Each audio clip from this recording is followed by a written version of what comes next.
Christine Salas. I'm the Healing Touch Professional Association Community Director, and this is our Member in the Spotlight series. I want to introduce you to Jeri Lawson, who became her full-time Healing Touch practice as a massage therapist in 1996.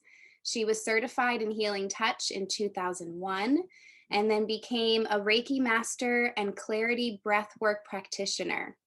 She is a graduate of Psychic Horizons Clairvoyant program and the National Holistic Institute. She has also studied shamanism, deep hypnosis, craniosacral therapy, and matrix energetics. In 2021, she also wrote a book called A Business of Healing, The Direct Experience of an Energetic Practitioner, and she will talk about that today. So welcome, Jeri. Thank you, Christine. Oh, thank you for doing these interviews. They are so helpful, I think, for everybody. And I love Tim's interview, and I bought his book, and it's like a great resource. So Yay. Thank you so much for being here. I'm so excited for you to share your healing touch journey with us. And so I'll just start off with our first question is, how did you come to healing touch? What drew you? Okay, so I was a massage therapist, and I was really trying to create a practice that supported me. So I was really focused on massage, and I was having all of these things come up in my session. Like sometimes I would be releasing like somebody's thigh, and it just wouldn't release. And then I would just put my hands on and go, release. And it would just relax, and the client would relax. And I'm like, what had happened?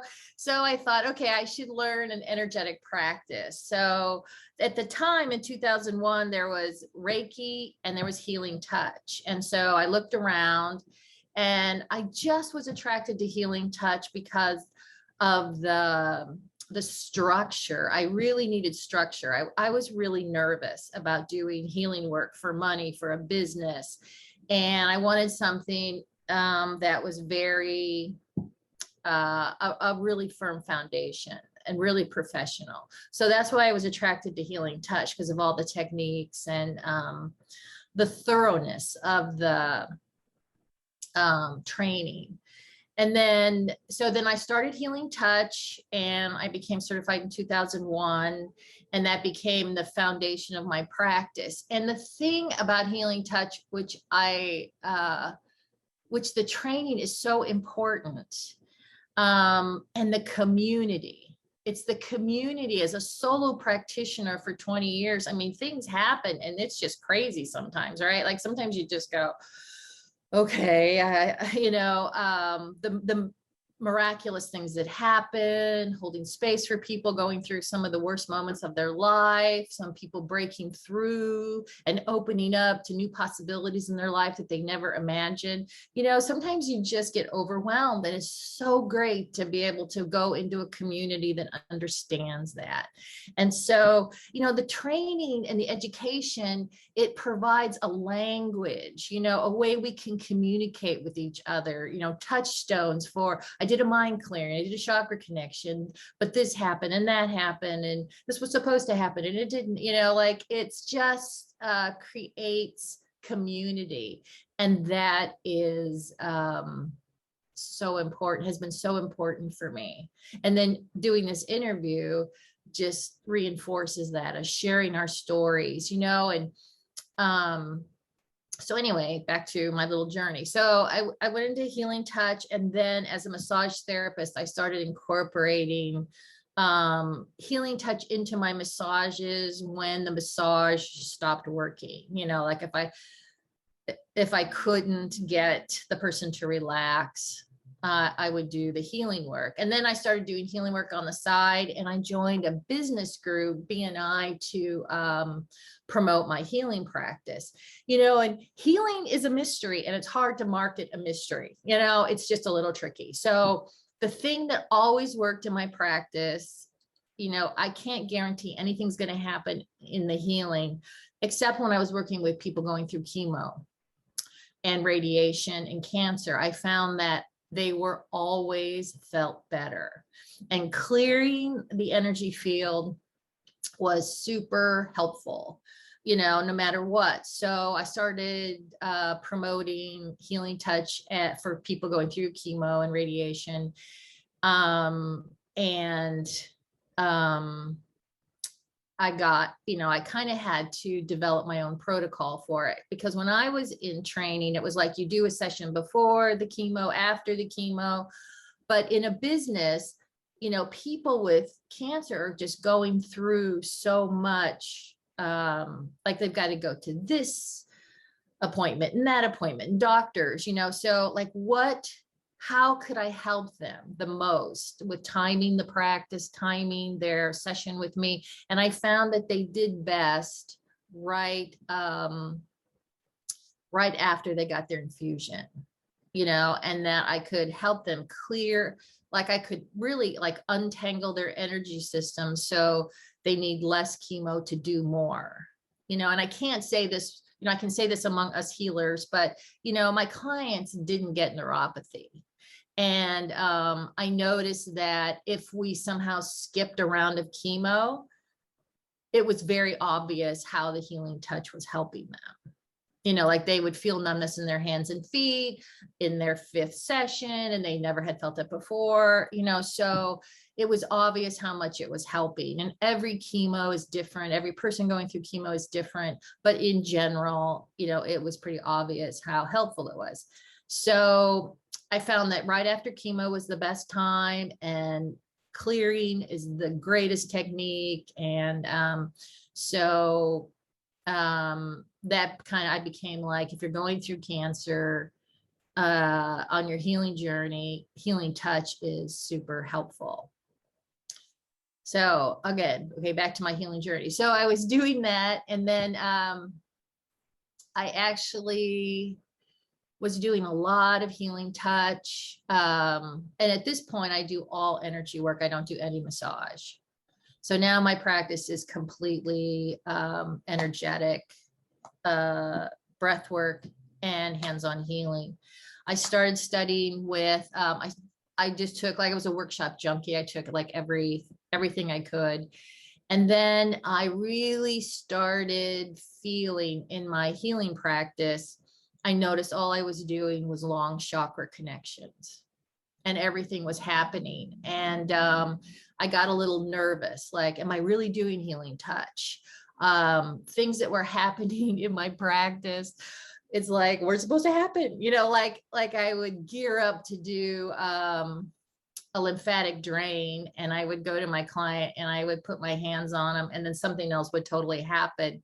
And then I would feel really bad because I didn't do the lymphatic drain, because that's what I was trained to do. And so basically I wrote the book so that I could talk about how I learned to really trust the energy.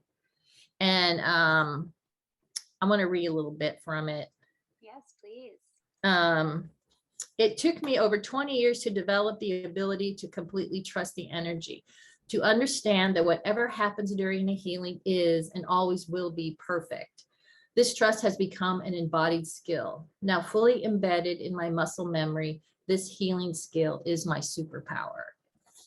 And so, like I trust the energy. So like I don't even I'm nervous for this interview, but I'm not nervous. When I do a session, there is no, I just know it's going to work out. Right. Because it just does. It always has. And even when it's like, sometimes healing touch seems not to work. Like I'll check in later with my client and they'll say, yeah, I have been sleeping now. Or, I realize that since I saw you, that doesn't bother me as much, or I feel more rested. Or there's always like what you think is going to happen sometimes doesn't happen, but what's supposed to happen will happen. So in my healing practice, let's see, I started doubting, like, am I doing healing touch? What's going on? And I had to let go of a lot of my training because it didn't seem like it's like what was happening in my sessions. It's like I had to let go of what I thought I was supposed to do as a professional healer, which I was very attached to my training and very attached to being a professional and very attached to being the best healer I could be. And then I had to let go of all that and just show up and do the work. And it sounds really simple, but it took me a long time, so like there would be times when I would come to, like, a client would come in and I'd be on my, my Zen mode. I would connect up and feel really calm and peaceful and put my hands on my client, and my brain would just like blah, and the thoughts, and I'd just be sitting there going, this shouldn't be happening. I should be calm. And my brain would just be firing off. And I realized that eventually that the client's brain was going off, that I was rebalancing mental energy. And so I'm pretty much a kinesthetic healer. So how I learned to just not, the thoughts of this shouldn't be happening, I should be doing this, like let that go and just notice what's happening. Like sometimes I put my hands on somebody and it's like, I can feel the physical unwinding in the body, and sometimes, I put my hands on somebody and it's not about the body at all. It's like, I got my hands on the ankle and the knee for the chakra connection, but there is so much going on, most of it that I'm not aware of or not able to perceive, but there is a lot of action. And I just wait for that to settle, move my hands, and then something else may come up. Well, and it's like, learning to be like, that's interesting. Right. And being curious about it versus the doubt and am I doing this right? And right. And right. That takes some time to get to that point. Yeah. Right. Right. And even the doubts, like just holding the doubts in the space too. Sometimes the client is in doubt. Like if I feel doubt now, it's like, okay, there's some emotional confidence things happening. And I'm aware of it.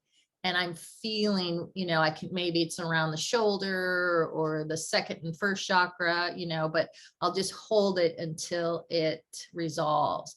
Like I feel as a healer, my job is to hold a space for my client to self-heal, and like a client asked me once, what do you experience during a session? And I was like, oh my God, and I wrote this post about sometimes it feels like I'm underwater. I put my hands on somebody, it's like we're underwater, we're all one. And I can sense the water moving over here, it's like there's that watery connection. Sometimes it feels like the client goes away. Sometimes it feels like the body is, releasing. Sometimes it feels like there's 20 people in the room that I can't see, like it's always different. And there's always different. That's one thing. Which is sometimes a problem with clients. They come in, they have this amazing session, and then they want that session next time, So I have to say, it's always different. This may be totally different, which it always is, right? So, I mean, in holding the space for people to heal, you're holding space. It's like presence. It's being present and just letting whatever happens. And this was hard because I work with a lot of cancer patients, and when you have cancer, especially if you're going through a serious cancer, you're healing from stage 4, you have to acknowledge your death, and I have to be able, like I have to hold a space for my client to live or die. And in doing that, it gives them the space to process their own death. And that sometimes that is what heals them. And that is one thing your family can't do for you, because they can't even acknowledge that it's okay for you to die, but a healer can hold that space. And that is when you getting to that place was like, it's very easy for me now. It's very easy for me to hold that space. and hold it frequently. That being said, it's a little tricky for me to work with children. That's my thing, like working with children. My desire to make them not suffer sometimes will get in the way, and I have to hold that too. Like I just can't help it. And dogs, like I'm really bad with dogs. Like so he says, do a session. I'm just like I have to really make separations. I'm like, but with adults going through chemo, that is like easy for me. It's easy for me to give another person the responsibility for their own healing journey. And I can hold a really high space for that because of that, and I want to say, this is super crazy, but, that whole process started like one day I came to my session, and this is really important, and this freaked me out for years. So I'm going to talk about it now because I don't want anyone else to go through what I went through, right? That's why I wrote the book. So I came to a session and I put my hands on someone and I was completely bored. Like there was nothing going on. Like there was no egoic interest. There was no, I couldn't, I didn't even like thoughts like, what am I doing? What's really happening? All this stuff was going on. And I thought, oh my God, I'm burned out. I'm not a healer anymore. I mean, it was terrible. It was the start of this like dark night of the soul thing. And I was kind of mentoring another healer who after I went through this process, I mentored another healer who is so Heather, and she is so the most compassionate person on the planet. And she came to me and said, I went in the session and I was completely bored. And I was like, oh my gosh, and that's really the first time I realized it wasn't a lacking in me, that this boredom is the gateway to this presence where you are completely non-attached and you can hold this high space. It's the death of the ego. And it's kind of for me, it was kind of a passage, like this sense, like before I just wanted to be the best healer possible. We can hold a space to cure cancer, blah, blah. I had all this, I had my little agenda, and I had to let that go. And the boredom was the threshold of this whole other state of consciousness, this level of trust in what's happening that I feel like is my superpower and is everybody's superpower. So when that happens in your practice, I mean, yes, you got to look, and you always have, there's self-care, and you have to look at burnout, but it's like what arises in your session is the gateway to the next, And so like, okay, this is happening now, very unexpected, whatever it is, you just got to hold that and it will take you to where you need to be. Wonderful. And you mentioned so many of, what we're taught in the Healing Touch program through Janet Menken's words of, trusting the process, doing the work, allowing the energy to go wherever, it's meant to go, and just trusting that. Right. Right. And to not do, I was doing, like, for a long time, I actually do mind clearing now and other things, but for a long time, it was just a chakra connection.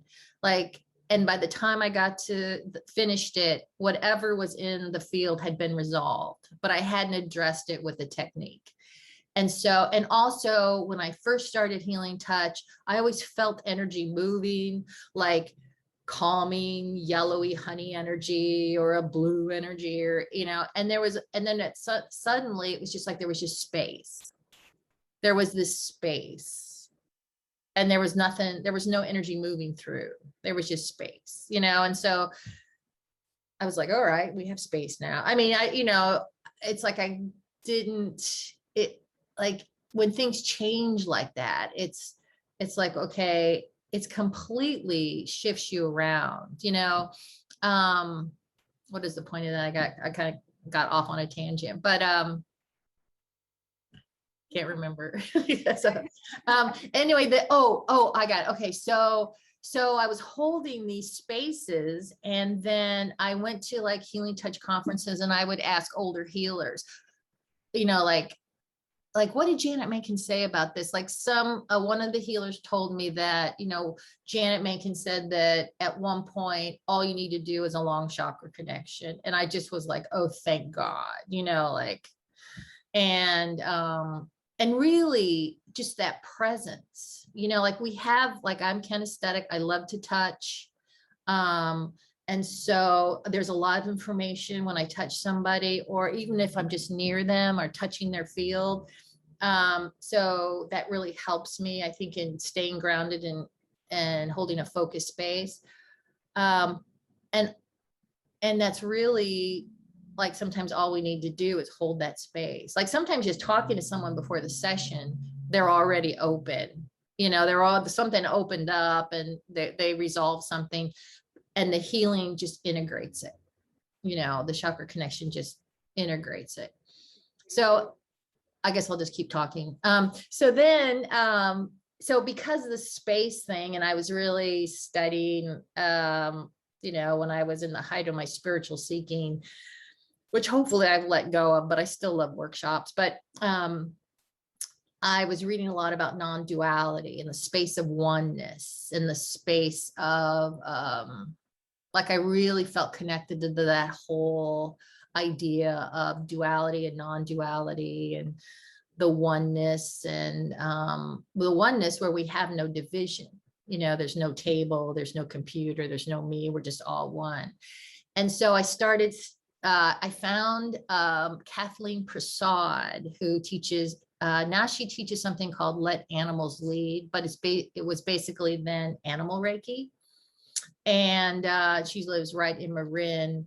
So I took a lot of her classes, and she talks about you create a space and then you let the animal come into that space, heal themselves, and then leave. So, but it was the non-dual space.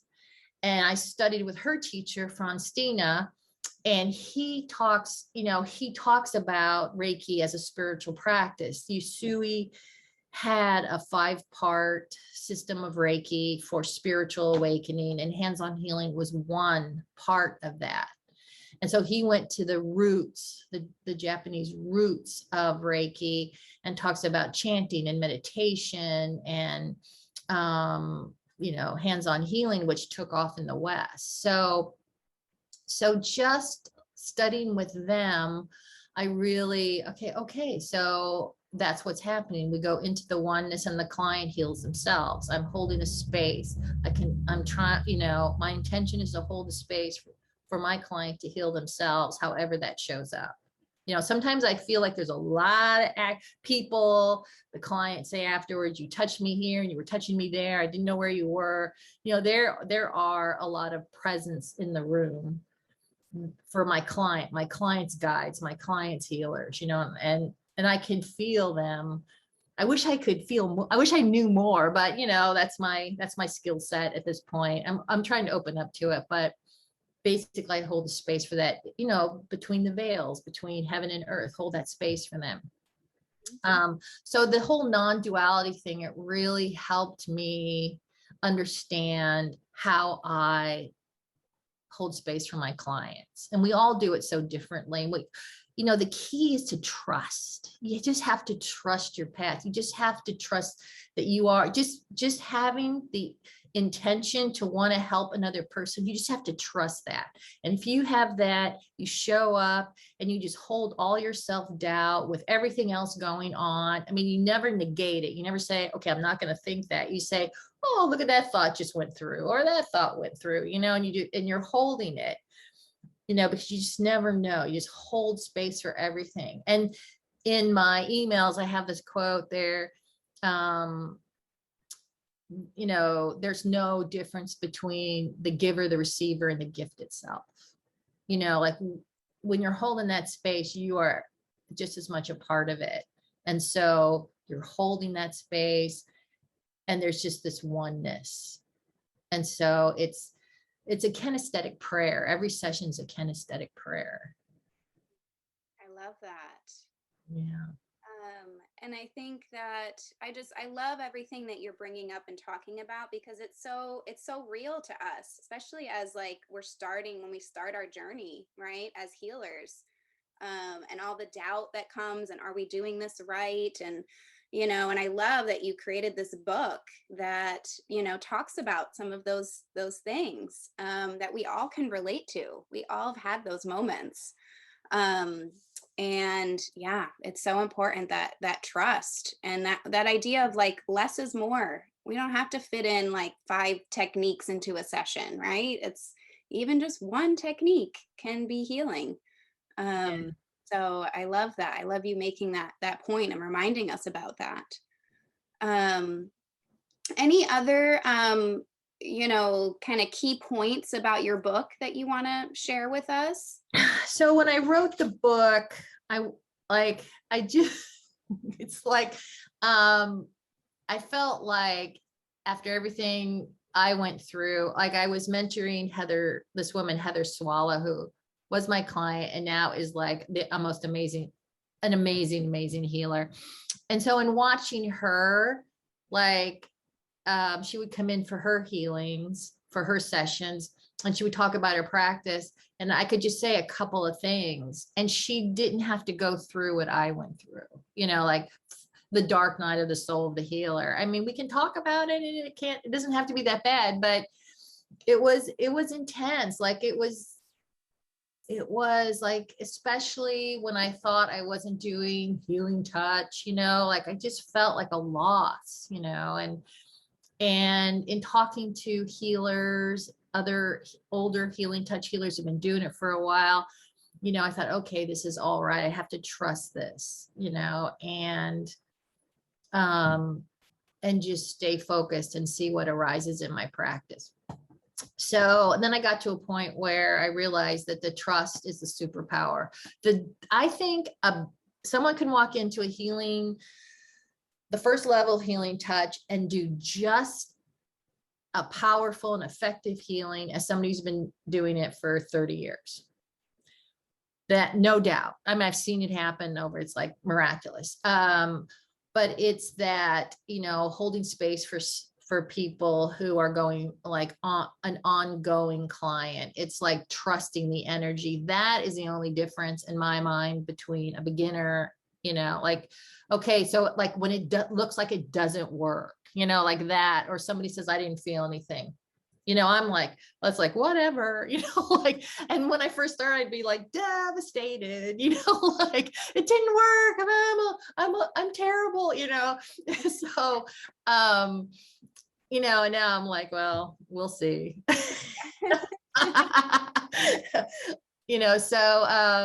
So that's why, anyway, so I wrote the book, and in 2011, I started a blog.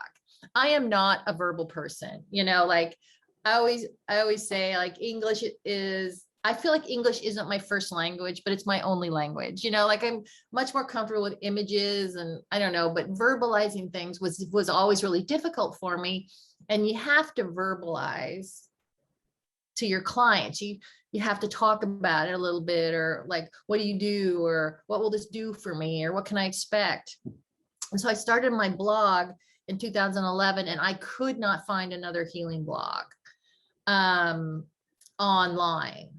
So I saw this tarot blog, and I thought, boy, that's super cool. So I just decided I was going to do a healing blog. Now there's 1 million healing blogs, and I'm so excited about that. And I just started talking from my experience, what was happening, like a couple testimonials, things in my practice. And I learned how to speak about it. Like I learned how to do, the elevator thing. What do you do as a healing? I hold space for people to heal themselves. All healing is self-healing, and just being able to verbalize that. Like I want everyone to like read my blog and copy it and use it, and get ideas from it, and write your own stories. And because it really brings healing into the mainstream and we can talk about it. Healing is a mystery, right? So how do you talk about a mystery? How do you talk about what this can do for you when you can't really guarantee anything, you know? So I wrote the book, and I wrote the stories that illustrated the things I learned, you know, like letting go of my training, which I just said was like, you know, healing touch training is so important, but I had to let it go because what was happening in my practice seemed to contradict that. And then I find out that actually you have to let go of everything. But in some ways, that is what healing touch is about. But it's kind of, you know, it's a long journey. Like, I want to make the journey shorter for everyone, you know, like Point A to point B. it's like, whoa. So I don't write about the spectacular miracle stories, of which, you know, at this point there are many, but I didn't want to set up expectations, you know, like if my client doesn't, you know, blah, blah, blah, then, you know, that's not the goal. The goal is to let whatever happens happen. So I picked the stories, very short. This is a short book. It's a short read, you know, very to the point. And this is what I learned. This is who I worked with. This is what I learned. This is the moral of that story, you know, like on and on and on. And just talked about it from my experience, because it was, you know, if I had had this book, this book I wrote to my younger self, you know, like I wanted this book when I was like, why is this happening? You know? So, yeah. So, I think it'll help like 10 people a lot. And that's all that matters, you know? We will share with our listeners where you can get the book, and yeah, so we will definitely share that information. Can you tell me a little bit about how this journey that you've described for us in healing touch, how has that changed you? Well, how has it not changed me? I mean, like,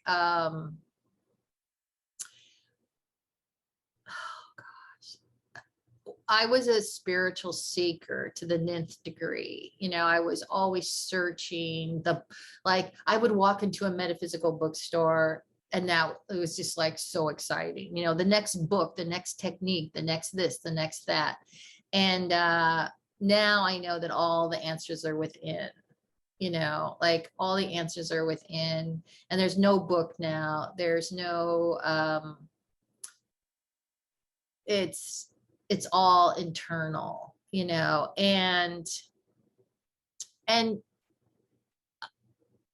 so I guess like I say, well, I'm not a spiritual seeker anymore, even though I still love bookstores and workshops. And I have to say at this point, taking a class from somebody, like I took a class from Kathy Allen. I don't know if you know her.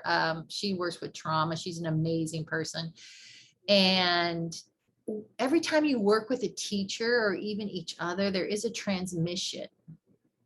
Like she opened up for me a very subtle, like my energy is kind of strong, and that's not always, let me tell you, it's not always better, you know, like it's good because people can feel it. And so it's like it helps for people who are non-believers, you know, but Kathy Allen has this subtle healing energy that is so powerful. And I was holding somebody's adrenals, like as I was doing the chakra connection, and I felt her energy come through. And I was just like, oh, thank you. You know, like, this is really good, you know, like you know, and also just being in these workshops where we're grounding our community. When we're in community, when we're teaching in our classes, you know, there's something so makes it so much more tangible and just so supportive. So, so the answer to your question is, I guess I'm not a spiritual seeker anymore in that way. And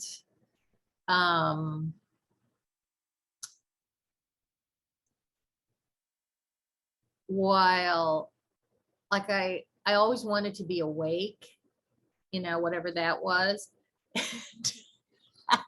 And now I'm just comfortable with not being awake.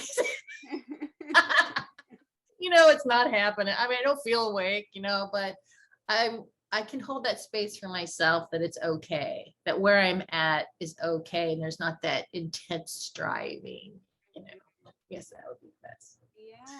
And also I think healing touch is, I do connect to the presence, and healing touch is how we share the light, is how we make other people comfortable. Like when I first started, I have to admit, I wanted to awaken. I wanted to work with energy. I wanted to learn more. I wanted to be, I wanted to awaken. And now it is basically service to others. Because in service to others, it's service to yourself. I mean, there is this connection, and it's a tangible way to help people suffer less, straight out, and so that makes it work. That's it, make people more comfortable in their healing process. With cancer, now there's more anxiety and stress, and everyone's nervous system is pretty much overwhelmed, right? And we can hold a space for them, just to what is ground zero for them, what is gonna, you forget how to relax physically, emotionally, mentally. You can't connect with your highest wisdom. Just helping someone relax is it's huge. It's just huge. Thank you for sharing all of that.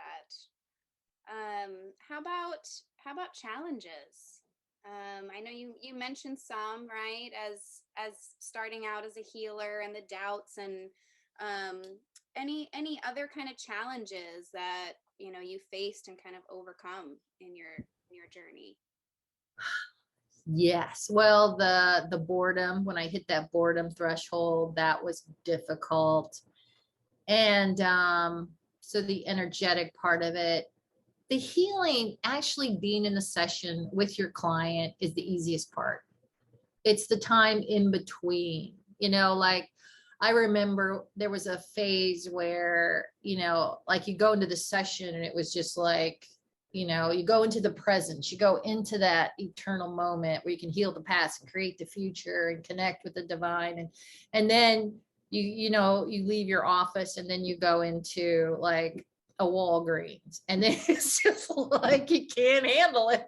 It's what, this world is wrong.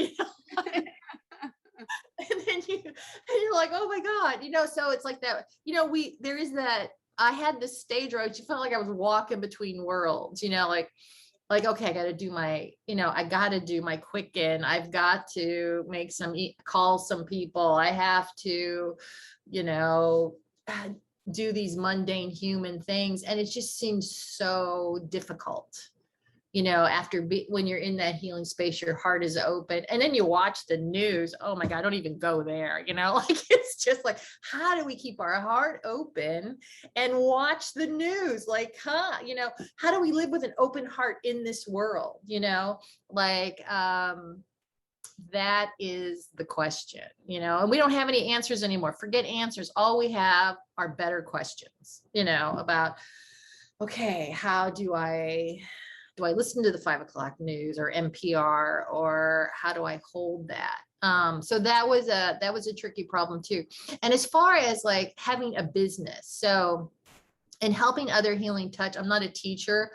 In helping healing touch people, I talk about the business, because I totally support myself through my healing practice. And so there are issues with a professional healer. It's kind of an oxymoron, jumbo shrimp. I mean, if you're a healer, there's nothing, you're all boundaries are gone, right? So I'm professional and I'm a healer, so it's how do I write about this mystery? How do I communicate it? A lot of my clients are lawyers. I do not work that much. I mean, I work more now with healers, but really the majority of my practice are people that are not in the choir. They are lawyers, which I love lawyers. They're on time. They can pay for their sessions. And if it works, they just, it works. I'm doing it, So like, how do I hold that space for them? How do I verbalize that? How do I, everything, you get those kind of people through word of mouth, like, and that is how do I build my healing practice? At this point, I'm in really good flow with business. I have enough clients, I actually have sometimes too many, which is a great problem. I will never, that's a bad problem, but and I just want to say, man, we need more healers. If you want to do healing, you can do it. You just start, you just hold the space, and then it will eventually come,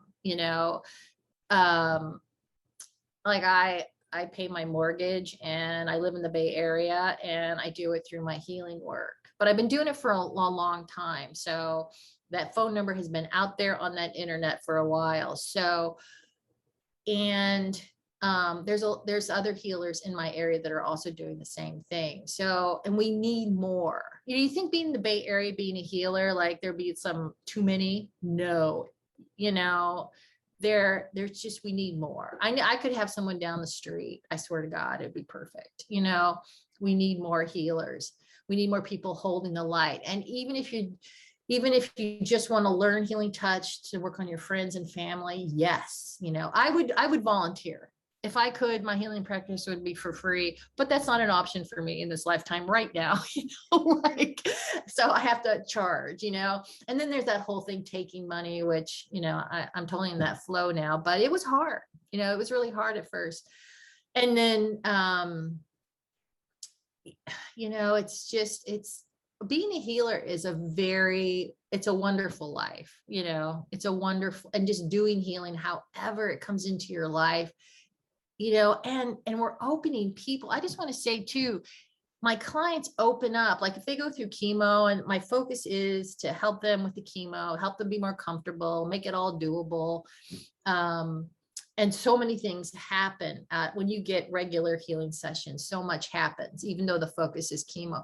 But people open up to their own intuition. People open up to their own gifts. I always tried, let's do here's how you do a healing session, and I'll walk them through a little meditation, and I'll say, start healing yourself if they're inclined, or I'll take a family member, not usually the primary caregiver, but like someone off to the side, and say, you want to learn how to do this, like this is how you do clearing. And then they go on to take a healing touch class, or a whatever kind of healing class they want. Yeah.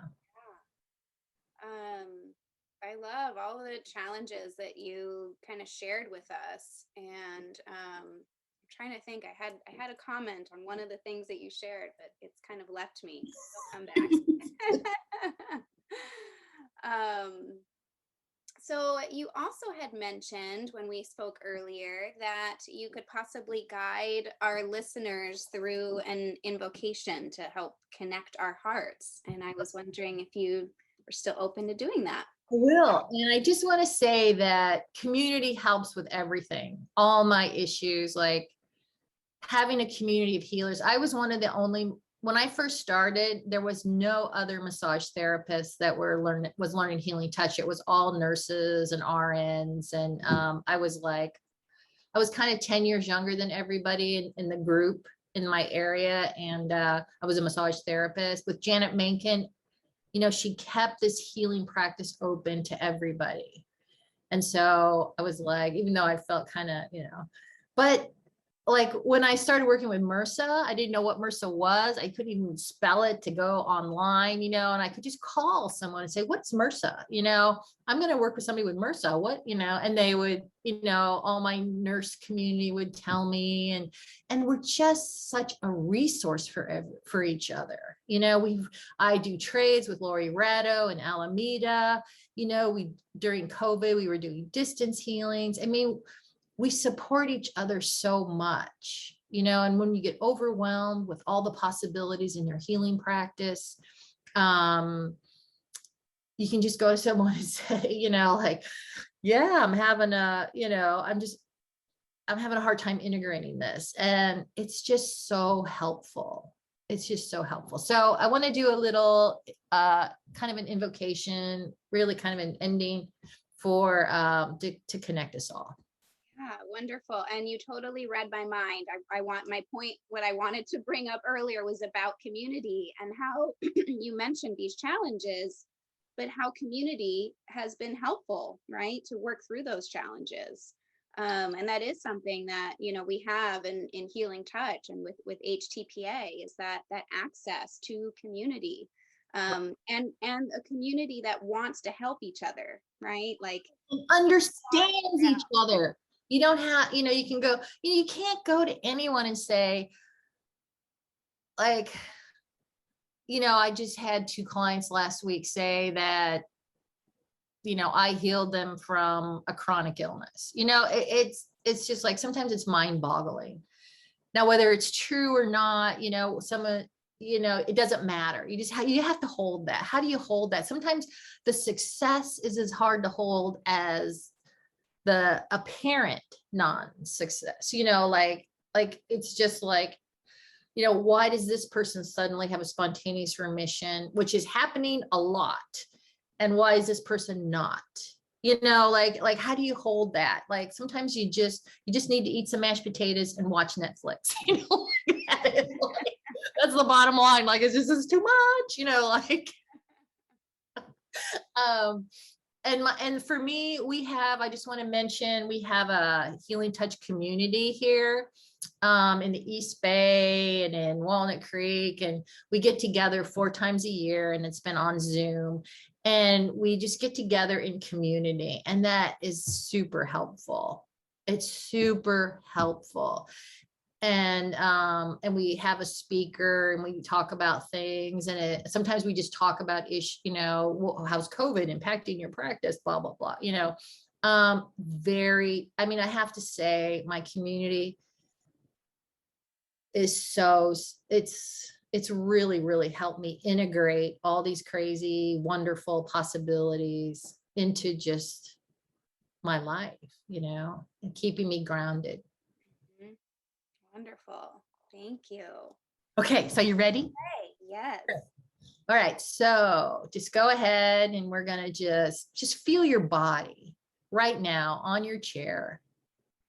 Feel your sit bones against the chair, your feet where if they're in cross-legged position or on the floor, or you're in bed watching this. And just notice your body, notice in complete non-judgment, unconditional love, like parts of your body that feel tight, parts of your body that feel loose, what feels grounded. Do you feel hungry? Do you feel like you've had too much coffee? Notice any resistance to sitting here. And just let that resistance be okay. We hold all resistance in this unconditional loving space with everything else, every thought. And then just go ahead and notice your breath. And then just notice your connection with the earth. Just run a grounding cord or a beam of light to the center of the earth and feel that loving, nurturing, physical connection to our planet. How our bodies vibrate with Mother Earth. That she's always there to send energy, nurturing, supporting energy to us. And go ahead and take that energy up through the base of your spine and the soles of your feet. Breathe that energy up all the way to your heart, feeling it.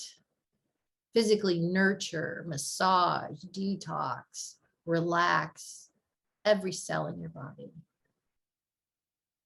And then just open the top of your head and connect with the sky, with the sun, with the stars, with the inspiration that is always above us, our highest wisdom.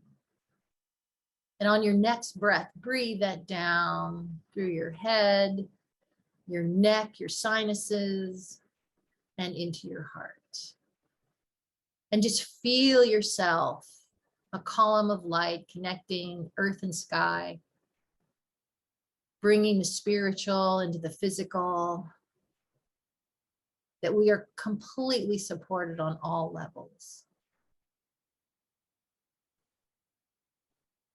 And then just breathe that energies of the earth and the sky into your heart, lighting up your heart.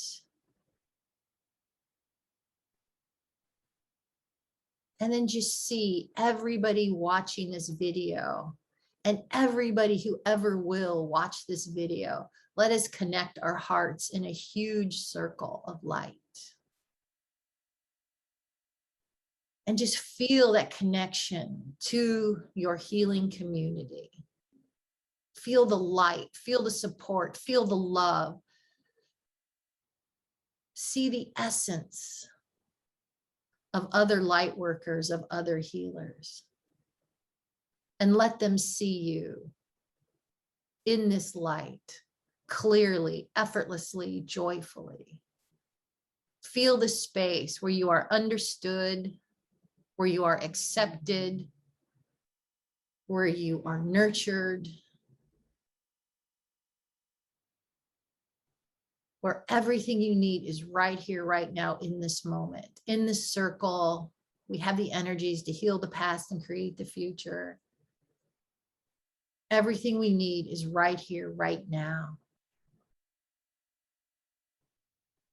And in sensing this circle, this connection to your healing community, just know that you can call on this energy. You can call on this support. That these frequencies, this knowledge base is always here for you. After you watch this interview, and as you go on into your healing work and into your world and into your life.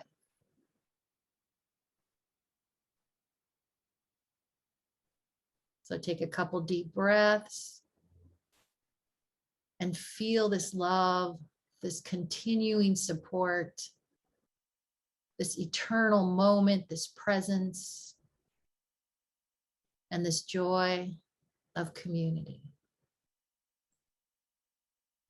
When you are ready, you can gently open your eyes.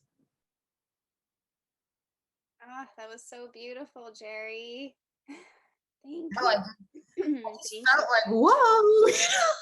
Woo, I was getting chills up and down, and wow, I could have gotten an emotional too at a moment. Wow, you could just feel that connection. Amazing. I mean, we are so lucky. We are so lucky we have each other. We are so lucky you're doing these interviews. We are so lucky we have our training and this like knowledge base of amazing, beautiful healers. We are doing so much. Every time we do a healing, you know, I do a little healing in my, you know, I'm just a lone practitioner doing these healings, and I can just feel it go out into the neighborhood. I can feel it going out into the world. And, you know, every time we meditate or pray or do a session, we are changing the consciousness of the planet. You know, we are like spiritual activists in just being present. It's incredible. It's truly incredible. Yeah, thank you so much, Jeri. Wow, amazing. You're amazing. Thank you for all you do and all the healing you bring to the world, and for sharing your story with us. And it definitely has inspired me, and I'm sure it will inspire all our listeners as well. So well, if it inspires them half as much as everyone's inspired me, I am super happy. Thank you for doing these interviews. It's amazing. Well, thank you for being a part of them. And so where can our members contact you, and where can they buy your book? Jeri Lawson, healingtouch.com. I have a blog if you want to sign up. And the book is on Amazon. I published it through Amazon. So you just go Jeri Lawson and it'll come up, and you can do Kindle, and you can buy it for, so it's yeah. So. Great. And we'll include the links to those underneath the video when we post it as well. So again, Jeri, thank you so much for sharing your journey with us, and truly, truly inspiring. You're amazing. And I'm so glad we did this interview. For our listeners, if you wish to nominate someone for the Member in the Spotlight series, there is a nomination form on the HTPA website. So go ahead and fill those out, and it'll be sent to me, and then I can contact those people for future interviews. So I hope you all enjoyed Jeri's story. I sure did. And thanks for listening. And again, thank you so much, Jeri. Thank you.